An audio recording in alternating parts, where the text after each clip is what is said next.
Second Cold War. Ronald Reagan was elected in 1981 when the USA had an anti-communist feeling and had a belief that the USA had to reassert its power in the world. Also, Reagan believed that the Entente was a failure and it had allowed the USSR to continue its revolution, which is why he applied an anti-Soviet policy. Reagan's anti-Soviet policy was applied in many ways. Firstly, the defense spending was increased by 13% in the following years, making it the largest peacetime buildup in US history. Also, new nuclear weapons were developed, such as the stealth bomber and tracer marines, improving the US military to a whole new level, as well as a strategic defensive initiative in 1983 known as Star Wars that will intercept and strike down Soviet missiles.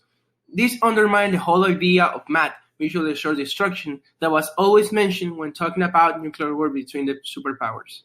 The Reagan Doctrine was also implemented. This was made to contain the spread of Soviet influence worldwide, like in places as Africa, Asia, Latin America. It gave assistance to anti-communist insurgents or guerrillas, as well as anti-communist governments.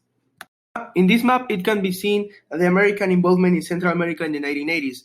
With Castro's communist government in Cuba, the CIA had to be assist Nicaragua, El Salvador, Honduras, Costa Rica, etc. They also deployed intermediate-range missiles to counter the Soviet SA-20s. Reagan had restricted all kinds of economic trade with the USSR, including technology and oil. Finally, the tension was marked by Reagan's aggressive language towards the Soviets. Plus, all this period of tension wasn't held by the Soviet political situation. Brezhnev had died in 1982, and the next two leaders, Yuri Andropov and Konstantin Terchenko, didn't last more than 2 years. However, the most hot point came with the Soviets shooting down a Korean airliner in 1983, killing all 269 passengers, and there was an outrage from the West. Even Reagan referred to it as a callous and brutal attitude to human life.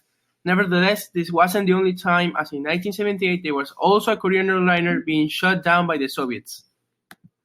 Tensions also increased in 1983 when Andropov condemned Reagan's anti-Soviet policy.